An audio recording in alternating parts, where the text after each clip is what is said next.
Ao entrarmos no ano de 2025, tudo mudou. Em apenas alguns anos, o mundo se familiarizou com termos como estado profundo, cabal, pântano, guerra de informação e desinformação.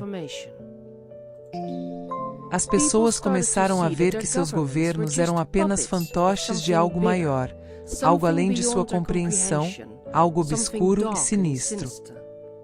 As pessoas começaram a duvidar das boas intenções de seus governos ao verem como agendas mundiais, como a Agenda 21 e a Agenda 2030, foram lançadas, aniquilando os fazendeiros do mundo, substituindo alimentos reais por alimentos falsos. Elas viram como todos os tipos de tecnologias foram impostas a elas, aniquilando qualquer senso de privacidade.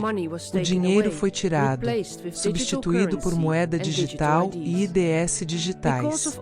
Por causa de tudo isso e muito mais, as pessoas começaram a acordar e ver que futuro distópico nossos líderes planejaram para nós.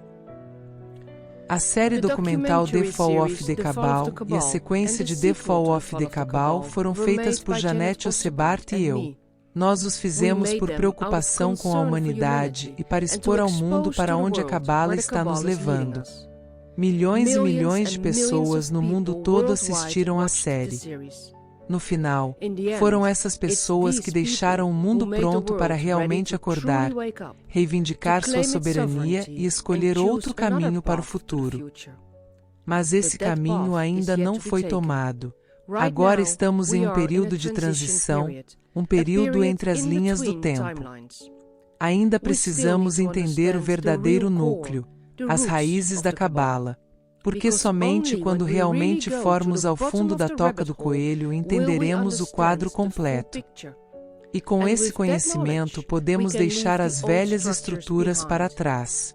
Podemos então nos concentrar em um novo mundo, um novo sistema, mais evoluído, verdadeiramente igual e transparente, com respeito aos direitos e privacidades individuais.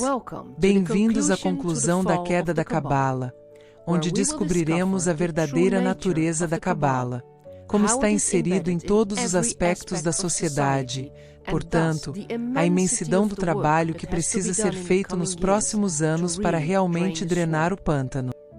Vamos começar desvendando a identidade da Cabala.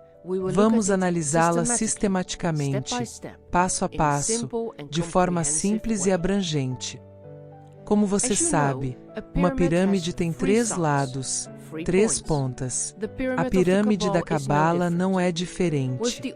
Com o olho que tudo vê no meio, a Cabala nos domina ou governa com 3 pregos de poder: finanças, militar e religião. E acredite ou não, esses pregos estão localizados nos lugares mais poderosos do mundo como entidades independentes. A cidade de Londres, Washington, D.C. e Cidade do Vaticano. Todas as 3 são completamente independentes de seus respectivos países, intocáveis, inimaginavelmente poderosas. Todas elas têm um obelisco no centro de seu estado, dado a elas pela maçonaria. Vamos começar com a cidade de Londres, certo? Estabelecida alguns anos após a invasão romana em 50 d.C. na margem norte do rio Tâmisa. É obviamente uma continuação do Império Romano. Desde seus primeiros anos, teve seu próprio prefeito e órgão governante chamado City of London Corporation. A cidade cobre uma área de 1,1 milhas quadradas e está no coração da Grande Londres. A corporação que governa a cidade é única em seu tipo. É a política. Tem sua própria força policial e seus próprios tribunais. O Tribunal Criminal Central, também conhecido como Old Bailey, e os prefeitos no Tribunal da Cidade de Londres. Ela também tem alguns privilégios e isenções especiais, como ser isenta do Freedom of Information Act para suas atividades que não sejam uma autoridade local. Assim como seu papel nos mercados financeiros, A City of London não é uma nação independente como o Vaticano. Então, em última análise, será responsável perante o Parlamento do Reino Unido. Mas, devido ao seu status especial e histórico, a principal obrigação da corporação é com seu próprio eleitorado e membros. A cidade administra o mercado financeiro global e os mercados atacadistas de alimentos de Londres. Os membros da corporação são, em sua maioria, maçons, ainda chamados por seus nomes originais, Freeman e Liveryman. A City of London abriga o Hotel Jude Bank of England, de propriedade privada, o Lloyd's of London, a London Stock Exchange, mercado de câmbio de Londres com giro diário de 2,9 trilhões de dólares americanos, o que é quase metade do giro diário global. Mais de 500 agências bancárias. Todos os bancos britânicos, o setor de seguros e os maiores escritórios de advocacia. Os principais mercados de alimentos frescos de Londres. Mais de 300 editoras. E a sede da maçonaria mundial. A cidade de Londres tem sua própria bandeira e brasão separados, enquanto a cidade de Londres não. O prefeito da cidade de Londres tem um título chique, o Honorável Lorde Prefeito de Londres, e escreve uma carruagem dourada para Guildhall. Enquanto o prefeito separado de Londres, um escritório criado apenas no ano 2000, veste seu terno e pega um ônibus.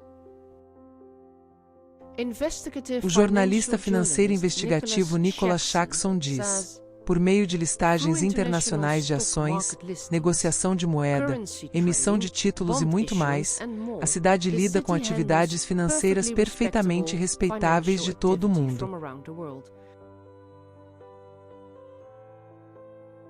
Mas também é o principal centro nervoso do obscuro sistema offshore global que esconde e guarda a riqueza roubada do mundo. A receita tributária perdida é de dar água nos olhos. As corporações usam paraísos fiscais para escapar do pagamento estimado de 200 a 45 bilhões de dólares, americanos a 600 bilhões de dólares. Americanos por ano. Mas os impostos são apenas parte da história. O jogo global de engano, jogado por décadas pelos ricos e seus funcionários na cidade, corroeu o Estado de Direito. Inexplicável e muitas vezes indetectável, o sistema garante que a prosperidade permaneça reservada a poucos. Vamos dar uma olhada mais de perto em como alguns bancos supranacionais nos governam. Você já ouviu falar do Banco de Compensações Internacionais? Bem, você deveria. O Banco de Compensações Internacionais foi fundado em 1930 em Basileia, Suíça, para ajudar a Alemanha com o pagamento de reparações após a Primeira Guerra Mundial. Como parte do Tratado de Versalhes em 1919, os países derrotados da Primeira Guerra Mundial foram obrigados a pagar 132 bilhões de marcos de ouro como reparações punitivas às potências aliadas. Assim que Hitler chegou ao poder, ele cancelou os pagamentos completamente, o que deveria ter levado ao desmantelamento do BIS.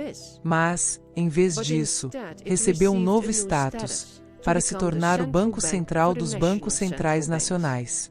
Como Banco Central de todos os bancos centrais nacionais, é livre de toda interferência política, o que significa que é um banco privado, independente, intocável, sem quaisquer obrigações fiscais, nem obrigações de dar acesso a documentos, relatórios financeiros ou qualquer coisa. Ele permanece completamente livre de supervisão. O BIS e todos os seus funcionários são intocáveis, irresponsáveis, acima de qualquer lei. Seus decretos são vinculativos para bancos centrais nacionais, como decretos que proíbem emprestar dinheiro de baixo custo para governos. Magerra, primeiro presidente do Banco de Compensações Internacionais, diz em 1931, o banco é completamente removido de qualquer controle governamental ou político. Como isso pode ser legal? O Banco de Compensações Internacionais elaborou um conjunto de recomendações bancárias internacionais chamado Basel Framework. O Comitê de Basileia não tem autoridade para aprovar leis em nenhum país, então ele precisa que os países membros as incorporem em suas estruturas regulatórias nacionais. Os países do G10 e do G20 simplesmente forçaram a lei, com suas discussões parlamentares sendo apenas sobre como os bancos poderiam cumprir as recomendações e até que ponto as leis existentes precisavam ser adaptadas. Na Europa, a União Europeia traduziu as recomendações para a lei europeia, ignorando os parlamentos nacionais. O resto do mundo obedeceu humildemente e seguiu seu exemplo. Foi assim que uma lei internacional sobre finanças se originou, mostrando-nos que o governo mundial único já existe e funciona muito bem.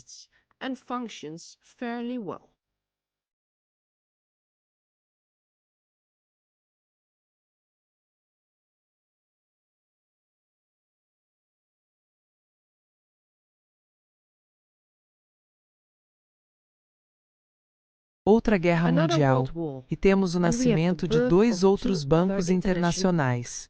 Deve ser uma coincidência, mas nos últimos dias da Segunda Guerra Mundial, em julho de 1944, a Conferência Monetária e Financeira das Nações Unidas foi realizada em Bretton Woods, Reino Unido, para concordar com uma série de novas regras para o sistema monetário internacional pós-Segunda Guerra Mundial. Quando um ano depois as Nações Unidas foram fundadas, o Fundo Monetário Internacional e o Banco Mundial foram colocados sob sua diretiva como suas principais agências financeiras.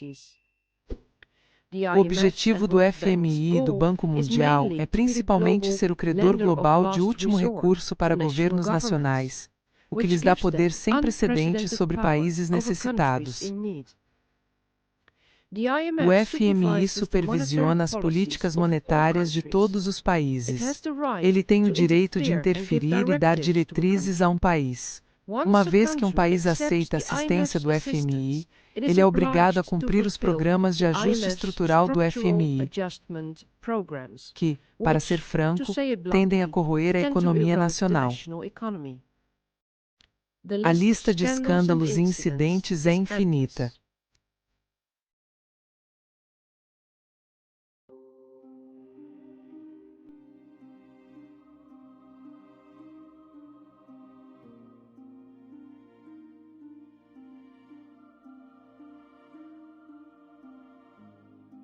Sem entrar em detalhes técnicos, as ferramentas que o FMI usa para ajudar um país, como os programas de ajuste estrutural e alocação de direitos especiais de saque do SDRS, tornam os países ricos mais ricos e os países pobres mais pobres. Foi o presidente Trump que impediu uma tomada de poder ainda maior ao se opor ao aumento do SDR para 2,8 trilhões de dólares americanos após a pandemia de Covid. Esse aumento do SDR teria levado a mais empréstimos, com juros, para países menos desenvolvidos, com muitas regras vinculativas que destroem as economias nacionais. Mais empréstimos significam mais dívidas, levando o mundo para dívidas sem fim, com mais e mais poder para os bancos e, portanto, para a elite. Agenda 21 em plena ação. O ex-presidente da Tanzânia Julius Nyerere, que alegou que os estados africanos endividados estavam cedendo soberania ao FMI e ao Banco Mundial, perguntou: quem elegeu o FMI para ser o Ministério das Finanças de todos os países do mundo? Boa pergunta. Quem o fez? Bem, ninguém o fez. Nem você nem eu, pelo menos. Então, como essas instituições obtêm tanto poder no mundo todo? Para encontrar uma resposta a essa pergunta, teremos que ir aos mestres das marionetes. Esta é a pirâmide de poder que nos mostra quem está no comando do mundo. Quase inteiramente no topo, você vê o Conselho dos 13. Estas são as 13 famílias de linhagem Illuminati. Eles governam o mundo como se fossemos meros escravos e eles os mestres. Seus tentáculos alcançam profundamente todos os aspectos da vida. Diretamente abaixo do Conselho das 13 famílias de linhagem, você encontrará um comitê de 300. O que sabemos sobre esse comitê? Foi fundada no século XVII como o Comitê dos 300 da Companhia Britânica de Comércio das Índias Orientais pela família real britânica. Eles usaram essa empresa para seu comércio de ópio com a China. Em 1727, a Companhia Britânica de Comércio das Índias Orientais continuou como Comitê dos 300 como a conhecemos agora. O Comitê dos 300 funciona como motor por trás da nova ordem mundial. Ele controla o cartel bancário global que acabamos de ver. Todas as grandes corporações e sociedades secretas. 300 homens que se conhecem dirigem os destinos econômicos do continente e procuram sucessores entre seus amigos e parentes. Walter Rathenau, 1909. O Comitê dos 300 é a principal organização por trás do Clube de Roma, das Nações Unidas, da OTAN, da Comissão Trilateral, do Conselho de Relações Exteriores, do Instituto Tavistock, do Grupo Bilderberg e assim por diante. Seus membros são representantes das 13 linhagens, as famílias reais europeias e a nobreza negra, somados a alguns plebeus poderosos, como costumavam chamar as pessoas de fora de suas linhagens, o CEO das maiores empresas do mundo. O chefe do comitê sempre foi o rei ou a rainha da Inglaterra. De acordo com H.G. Wells, um ex-membro do Comitê dos 300, o objetivo do comitê é um governo mundial totalitário. O ex-oficial de inteligência do MI6 britânico Dr. John Coleman descreve 21 objetivos do Comitê dos 300. Um mundo, um governo, uma moeda, uma igreja, uma religião.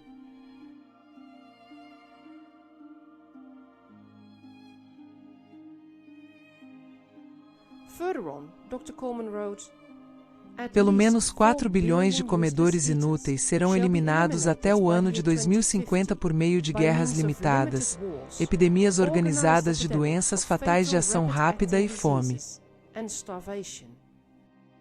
Energia, comida e água serão mantidos em níveis de subsistência para a não-elite, começando com as populações brancas da Europa Ocidental e América do Norte, e então se espalhando para outras raças. A população do Canadá, Europa Ocidental e Estados Unidos será dizimada mais rapidamente do que em outros continentes até que a população mundial atinja um nível administrável de 1 bilhão, dos quais 500 milhões consistirão de raça chinesa japonesa, selecionadas porque são pessoas que foram regimentadas por séculos e que estão acostumadas a obedecer à autoridade sem questionar.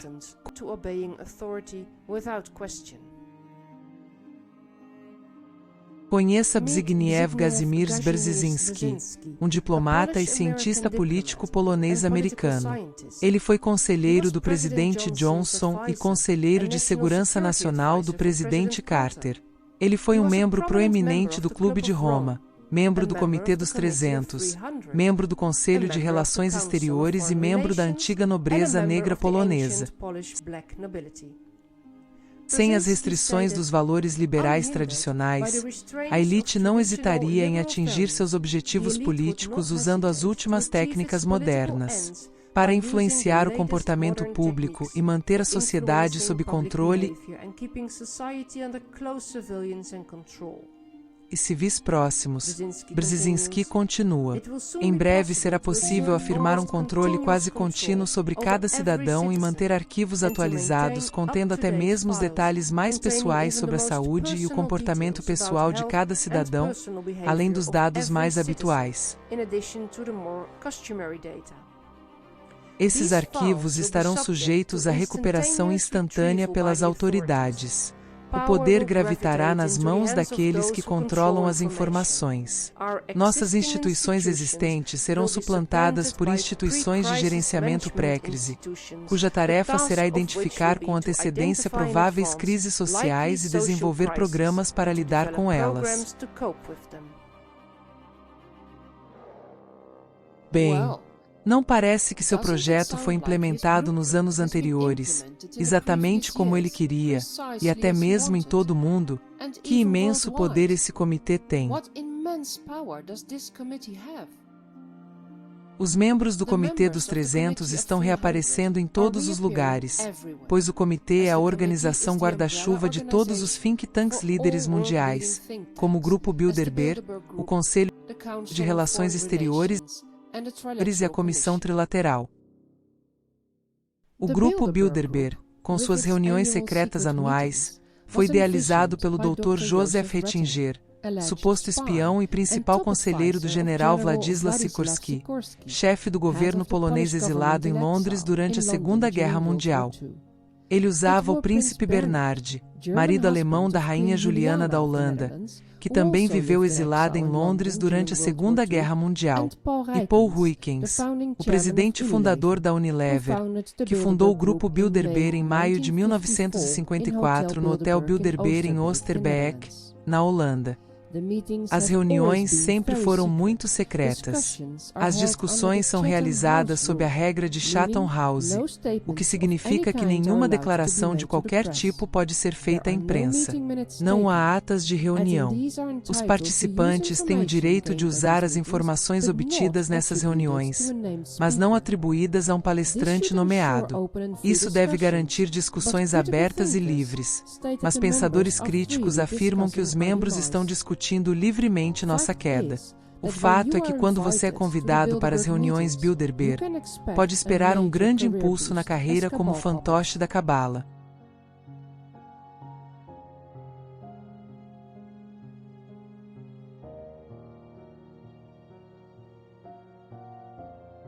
O Conselho de Relações Exteriores é um desdobramento do Instituto de Assuntos Internacionais, uma organização de inteligência anglo-americana formada após o Tratado de Paz da Primeira Guerra Mundial em Versalhes em 1919.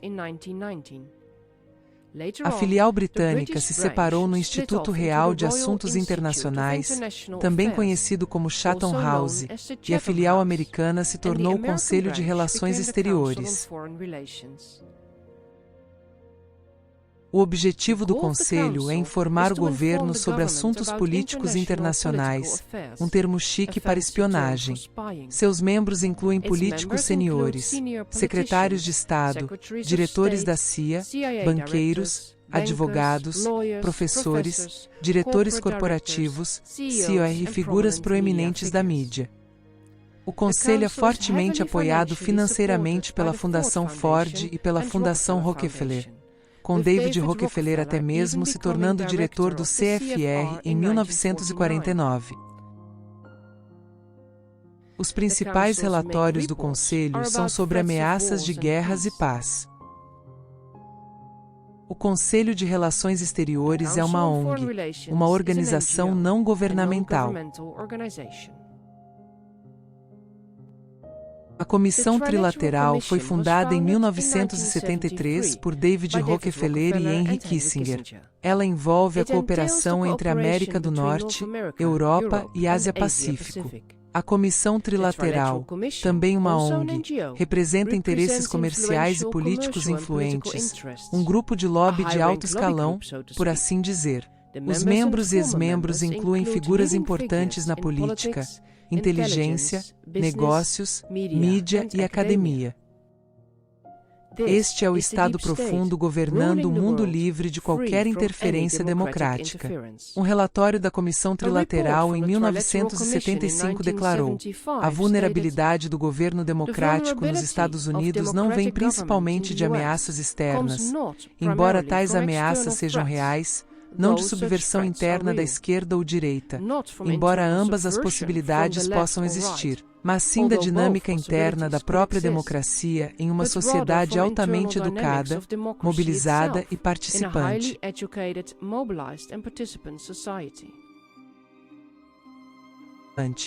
Noam Chomsky diz sobre a Comissão Trilateral: eles se sentiram livres para relaxar e falar abertamente sobre a necessidade de um público cada vez mais ativo e desviante ser reduzido de volta ao seu estado adequado de apatia e obediência, para que não continue a usar meios democráticos para privá-los de seu poder.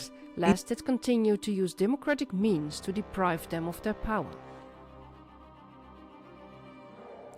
Em seu livro de 1980, With No Apologies, o senador republicano Barry Goldwater sugeriu que o grupo de discussão era um esforço habilidoso e coordenado para tomar o controle e consolidar os 4 centros de poder político, monetário, intelectual e espiritual, na criação de um poder econômico mundial superior aos governos políticos dos Estados-nação envolvidos.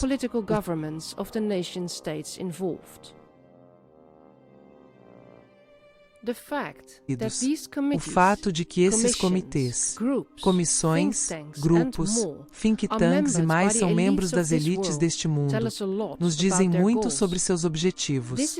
Este é o Estado profundo, o governo mundial invisível. Eles não são eleitos, livres de qualquer processo eleitoral ou democrático e intocáveis dentro de suas ONGs. Eles são ministros e presidentes de países, CR de bancos, mídia e ONGs. Eles são advogados, professores e oficiais de inteligência. Seus decretos e tratados, trazidos ao mundo por organizações como a ONU, OMS e OTAN, anulam constituições não importa o que aconteça. Nós vimos isso acontecer repetidamente nos últimos 2 anos.